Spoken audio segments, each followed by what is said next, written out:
है पूना के फर्ग्यूनस कॉलेज की। फर्ग्यूनस कॉलेज पूना का सबसे पुराना और सबसे बड़ा कॉलेज था। देश विदेश के बच्चे वहाँ एक साथ पढ़ा करते थे। एक दिन फर्ग्यूनस कॉलेज के एग्जाम हॉल में एक एग्जाम हो रही थी। सबको क्वेश्चन पेपर मिल गए, चलो लिखना शुरू करो। एग्जाम शुरू हो गई और एग्जामिनर एग्जाम हॉल में राउंड लगाने लगी। एक लड़का लिखते लिखते बार बार डिस्टर्ब हो रहा था। लड़की ने लिखना बंद कर दिया और पीछे देखा तो पीछे की खिड़की आवाज कर रही थी। कमाल है, तेज हवा नहीं है, मौसम ठीक ठाक है, खिड़की क्यों आवाज कर रही है? लड़के ने एग्जामिनर की तरफ देखा तो वो बहुत दूर जा चुकी थी। लड़के ने जाकर खिड़की बंद कर दी और वापस अपनी जगह आकर लिखने बैठ गया। आधा घंटा बीत गया। लिखते लिखते पेपर खत्म हुए और लड़के ने आवाज लगाई, सप्लीमेंट प्लीज। एग्जामिनर ने सप्लीमेंट आगे बढ़ाई। लिखते लिखते लड़के ने सप्लीमेंट खींच ली और लिखने लगा। 5 मिनट बाद लड़के ने नोटिस किया कि एग्जामिनर अभी भी उसके पास ही खड़ी है। लड़का कुछ समझ नहीं पाया। उसने नजर उठाकर एग्जामिनर की तरफ देखा तो उसकी आंखें फटी की फटी रह गईं। एग्जामिनर एक भयानक भूतनी बन गई और सारे एग्जाम हॉल में लाश ही लाशें बिखरी पड़ी थी।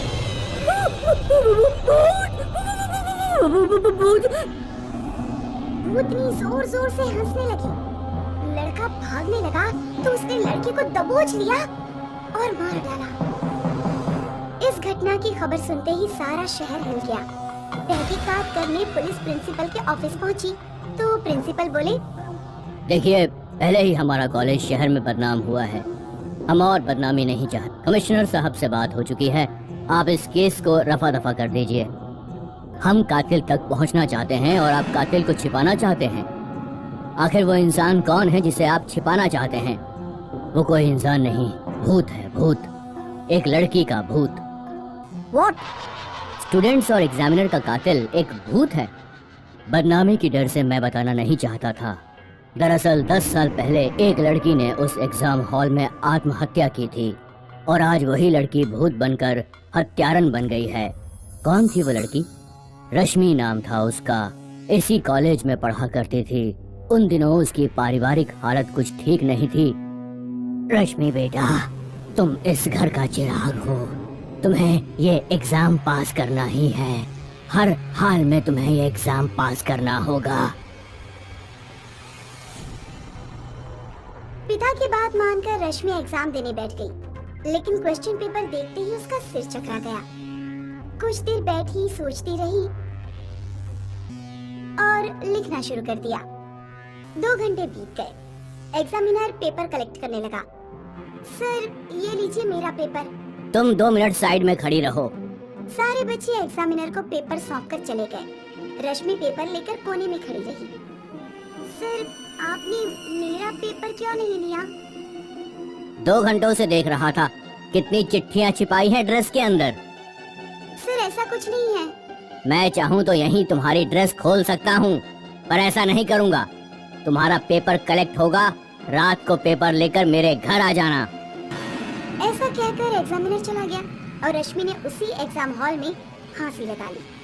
कुछ दिन बीत गए। एक दिन वही एग्जामिनर उसी हॉल में एक एग्जाम ले रहा था।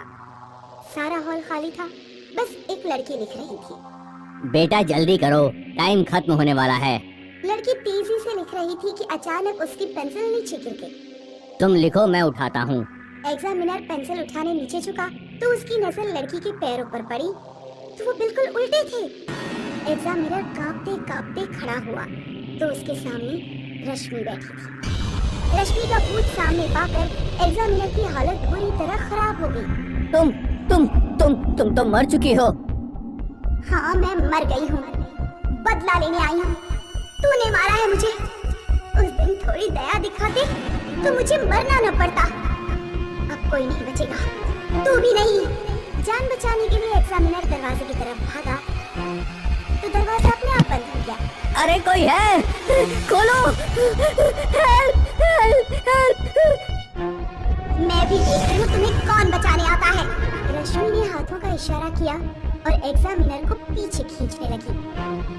मुझे माफ कर दो, छोड़ दो मुझे, छोड़ दो, मुझे माफ कर दो। रश्मि ने उसे हवा में ऊपर उठाया। अब मैं तुम्हें फांसी का मजा दूंगी। एग्जामिनर गला छुड़ाने की कोशिश करने लगा और वो तड़प तड़प कर मर गया। कहिए, क्या आप उस भूत को अरेस्ट कर पाएंगे? ये हमारे बस की बात नहीं है। शुक्रिया, चलता हूँ मैं। इंस्पेक्टर चला गया। केस क्लोज हो गया और केस के साथ साथ उस एग्जाम हॉल को भी हमेशा हमेशा के लिए ताला लगा दिया गया। ये कहानी है 1985 की। शहर से दूर पालमपुर नाम के एक कस्बे में महाराजा लग्जरी रिसोर्ट नाम का एक रिसोर्ट था। दूर दूर से पर्यटक यहाँ अपना समय बिताने आते थे। एक दिन हिना अपने पति ऋषभ के साथ इस रिसोर्ट में आई। होटल के मैनेजर सूरज सिंह ने उनका स्वागत किया। सर, आपके लिए हमने इस रिसोर्ट का सबसे आलीशान कमरा बुक किया है। आपका बहुत बहुत धन्यवाद सूरज जी। हिना रिसोर्ट को देखने लगी। तभी उसकी नजर एक रिस्ट्रिक्टेड एरिया पर पड़ी। वो उस जगह की तरफ बढ़ने लगी। उस जगह एक स्विमिंग पूल बना हुआ था, जिसकी चारों तरफ बोर्ड लगा हुआ था और चारों तरफ लाल रंग की पट्टी बंधी हुई थी। हिना जैसे उस पुल के तरफ बढ़ी, पूल के पानी का रंग लाल हो गया। हिना बुरी तरह से घबरा गई। तभी वहाँ सूरज और ऋषभ आ गए और पानी का रंग पहले जैसा हो गया। मैम, आपसे विनती है कि इस पूल से दूर रहें। क्यों? ऐसा क्या है इस पूल के पास? अरे छोड़ दो हिना, होगा कुछ, हमें क्या। चलो रूम में चलकर रेस्ट करते हैं। हिना और ऋषभ अपने रूम की तरफ जाने लगे। हिना जाते हुए उस पूल को देखने लगी और फिर से पूल के पानी का रंग लाल हो गया। हिना बहुत डर जाती है। कमरे में ऋषभ और हिना सो रहे थे। काली घनी रात में अचानक से दरवाजे पर दस्तक हुई और हिना की आंख खुल गई। इस वक्त कौन हो सकता है? हिना ने दरवाजा खोला और चारों तरफ देखने लगी। वहाँ कोई नहीं था। हिना खिड़की के पास आई और बाहर देखने लगी। उसी खिड़की से वो पूल दिखाई देता था। हिना ने देखा कि उस पूल का रंग लाल हो गया है और उस पूल में से कुछ चीखने की आवाजें आने लगी। बचाओ, बचाओ मुझे, मैं डूब रही हूँ, मालिक बचाओ। हिना भागकर उस पूल के पास गई और चेतावनी बोर्ड के अंदर चली गई। कौन है? हिना जैसे ही पीछे हटने लगी, तभी उस पूल से एक भयानक आत्मा उसके सामने आ गई। इतने दिनों बाद कोई आया है, आओ मेरे पास। हिना बुरी तरह डर गई और वहाँ से भागने लगी। पूल में से पानी ने हाथ का आकार लिया और भागती हुई हिना के पैर को पकड़कर अपनी तरफ खींचने लगा। हिना पूल के अंदर गिर गई। छोड़ दो मुझे, जाने दो। हिना उस पूल में डूबने लगी। उसका दम घुटने लगा और कुछ ही देर बाद उसकी मृत्यु हो गई। सुबह ऋषभ की जब आँख खुली तो उसने देखा कि हिना कमरे में नहीं थी। ये हिना कहाँ चली गई? ऋषभ रूम से बाहर निकला और हिना को ढूंढने लगा। मैनेजर सूरज उसके पास आया। क्या हुआ सर? मैं हिना को कब से ढूंढ रहा हूँ, पर पता नहीं वो कहाँ चली गई। सफाई कर्मचारी सफाई कर रहा था। तभी उसे उस पूल में एक लाश तैरती हुई दिखी। लाश को देखकर उसकी चीख निकल गई। सूरज सर जल्दी आइए, सूरज सर जल्दी आइए। सूरज और ऋषभ भागते हुए आए। ऋषभ ने पूल की तरफ देखा तो कांप उठा। वो हिना की लाश थी। हिना ये क्या हुआ तुम्हें? ऋषभ पूल की तरफ भागता है। तभी सूरज उसे पकड़ता है। सर, उस पूल के पास मत जाइए, ये बेला का ही काम है, मैं जानता हूँ। कौन बेला? सर, वो 10 साल पहले इसी पूल में डूबकर मर गई थी। क्या बकवास कर रहे हो? तुम कह रहे हो कि हिना को किसी आत्मा ने मारा है? ये बात सच है सर। आज से 10 साल पहले बेला नाम की लड़की इसी रिजॉर्ट में काम किया करती थी। वो बहुत ही खूबसूरत थी। यहाँ के मालिक मिस्टर राज मल्होत्रा की उस पर नजर थी। एक दिन राज ने मौका पाकर बेला के साथ छेड़खानी करी। बेला मालिक से पीछा छुड़ाकर भागने लगी। मालिक ने इसी पूल में धक्का दे दिया।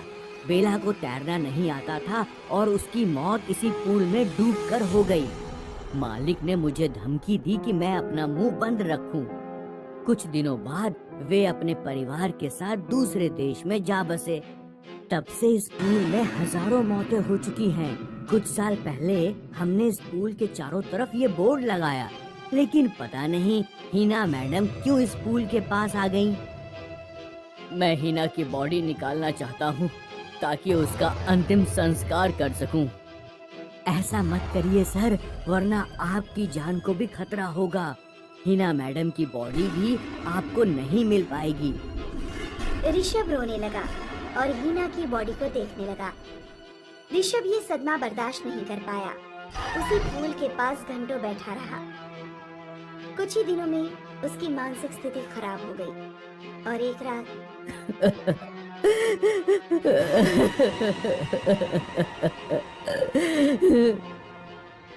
मैं भी तुम्हारे पास आ रहा हूँ। ऋषभ पूल की तरफ बढ़ने लगा और पानी में उतर गया। पूल का रंग फिर से लाल हो गया और खून की लहरों ने ऋषभ को अपनी लपेटे में ले लिया। सो हेलो गाइस, ये कहानी आपको कैसी लगी प्लीज़ हमें कमेंट बॉक्स में बताएं।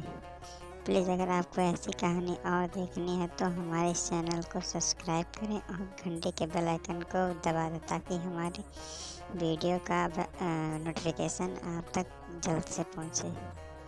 Thank you.